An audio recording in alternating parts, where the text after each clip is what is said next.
Om Namah Shivaya, buenos días. Comenzamos leyendo Karma Yoga de Swami Vivekananda, capítulo 2. Cada uno es grande en su medio, parte 4.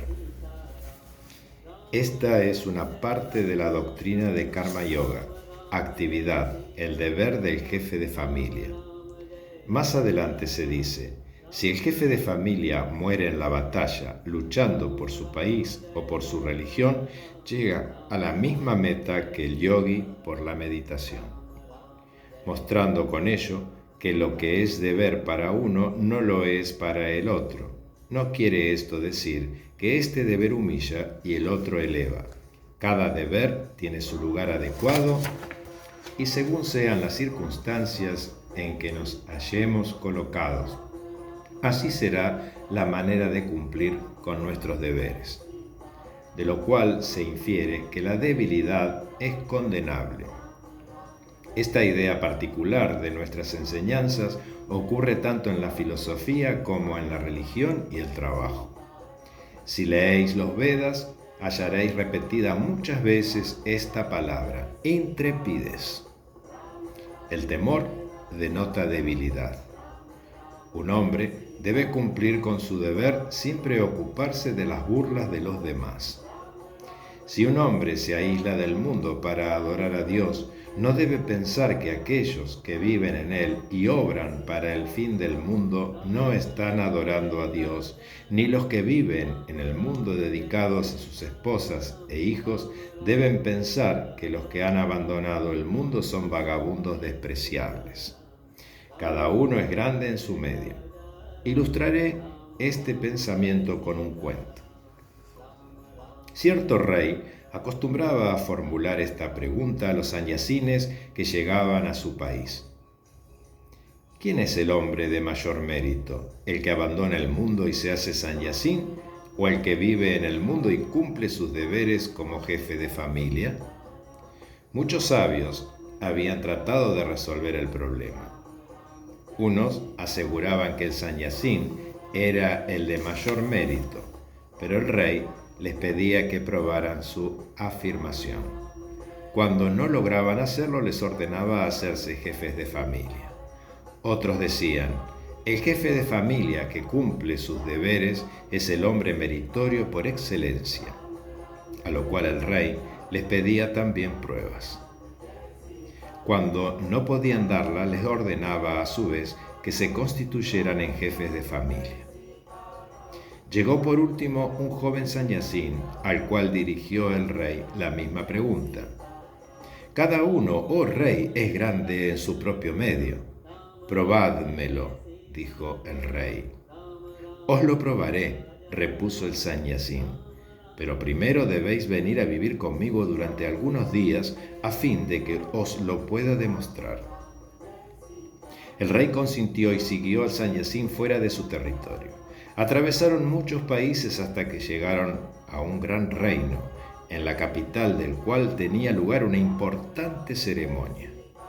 El rey y el sannyasin oyeron el ruido de tambores y de música, como así también a los pregoneros. El pueblo estaba reunido en las calles engalanadas y se hacía una gran proclama. El rey y el sannyasin se detuvieron para ver lo que pasaba. El pregonero proclamaba en alta voz que la princesa, hija del rey de aquel país, estaba por elegir esposo entre los que se congregaran ante ella.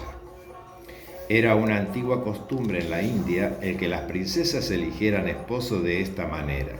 Cada una tenía su idea acerca de la clase de hombre que quería para marido.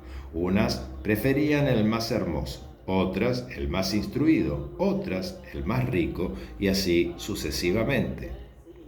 Los príncipes de los países vecinos se presentaban ante ella con sus más lujosos atavíos. A veces también se valían de pregoneros que enumeraban sus cualidades y las razones en que alimentaban sus esperanzas para ser el preferido. Esta era conducida en su trono de un lado a otro con gran pompa. Los miraba, oía sus declaraciones y si no les agradaban decía a sus portadores: adelante. olvidándose por completo de los pretendientes rechazados. Si por el contrario a alguno le agradaba, le arrojaba una guirnalda de flores y se casaba. La princesa del país al cual nuestro rey y el sanyasín habían llegado celebraba una de esas interesantes ceremonias. Era la princesa más bella del mundo y su esposo sería quien gobernase el reino a la muerte de su padre. El gusto de la princesa era casarse con el más hermoso, pero no podía hallar uno que le agradara. Varias veces habían tenido lugar aquellas convocatorias, pero la princesa no había logrado elegir esposo. Esta reunión era la más espléndida de todas y la más concurrida. La princesa apareció en su trono conducido por los portadores. Parecía no mirar a nadie y todos comenzaron a sentirse disgustados. En aquel momento llegó un joven, un sanyasín, bello como el sol descendido a la tierra, y colocándose en un rincón de la asamblea, observó lo que pasaba. El trono con la princesa se aproximó a él, y tan pronto como ella le vio, detúvose y le echó la guirnalda al cuello. El joven sanyasín la recoge y devolviéndosela dice: «¡Qué absurdo es este! Yo soy un sanyasín. ¿Qué me importa a mí el matrimonio?». El rey pensó que tal vez aquel hombre era pobre y que por esta razón no se atrevía a casarse con la princesa. Entonces fue y le dijo: «Con mi hija te entrego medio reino ahora y el resto después de mi muerte». Y puso otra vez la guirnalda sobre el sanyasín. El joven la devolvió de nuevo diciendo: «Es un absurdo, yo no necesito casarme», y se marchó rápidamente de aquel lugar. Pero la princesa, que se había enamorado profundamente de aquel joven, dijo: «Si no me caso con él, moriré», y fue tras él para detenerlo. Entonces nuestro sanyasín dijo al rey: «Rey, sigamos a esa pareja», y se encaminaron tras ella, acompañándola a una regular distancia. El joven sanyasín, que había rehusado casarse, se internó tierra adentro algunas millas. Llegó entonces a un bosque y penetró en él seguido de la princesa. Ambos, a su vez, eran seguidos por los otros dos personajes. Mas aquel joven sanyasín conocía muy bien el bosque con sus intrincadas sendas, de modo que pronto desapareció, sin que la princesa pudiera descubrirle. Después de buscarle en vano durante largo tiempo, se sentó bajo un árbol y comenzó a llorar, pues no sabía cómo salir del bosque. Entonces nuestro rey y el sanyasín se le acercaron y le dijeron: «No lloréis, os enseñaremos el camino para salir del bosque, pero está demasiado oscuro por el momento. Aquí hay un árbol frondoso, descansemos bajo su copa y por la mañana partiremos temprano y os mostraremos el camino».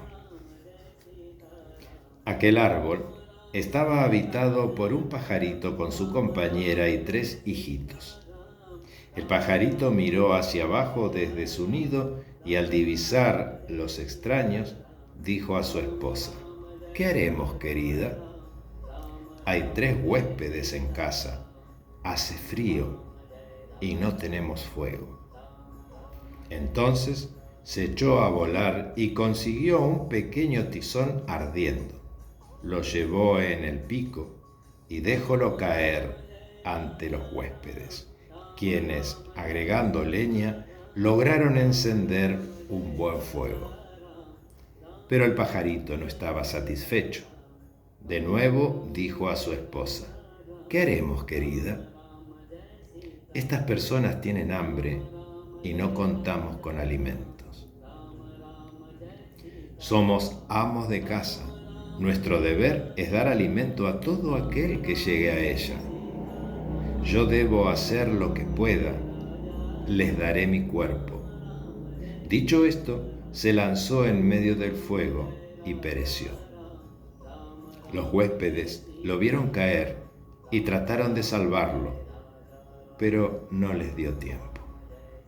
La compañera del pajarito vio lo que su esposo había hecho y se dijo: aquí hay 3 personas y solo tienen un pajarito para comer. No es bastante. Mi deber como esposa es no dejar que los esfuerzos de mi esposo hayan sido vanos, que tengan mi cuerpo también. Y se arrojó al fuego, en el cual murió quemada. Entonces los 3 pajarillos, al ver que aún no había bastante alimento para los 3 huéspedes, dijeron: nuestros padres han hecho lo que han podido y todavía no es suficiente. Nuestro deber es proseguir su obra, que vayan nuestros cuerpos también. Y se lanzaron igualmente al fuego.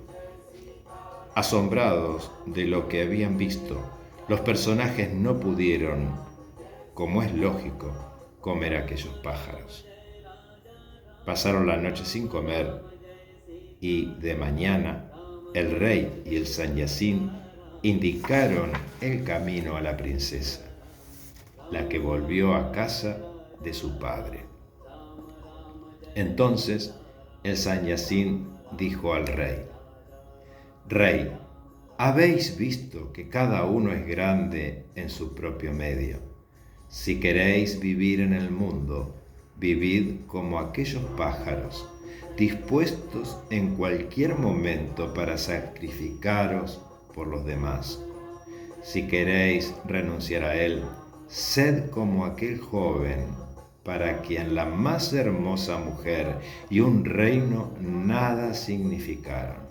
Si queréis ser jefe de familia, haced que vuestra vida sea un sacrificio por el bienestar de los demás. Si elegís la vida de la renunciación, no miréis siquiera la belleza, ni el dinero, ni el poder. Cada uno es grande en su propio medio, pero el deber del uno no es el deber del otro. Om Namah Shivaya.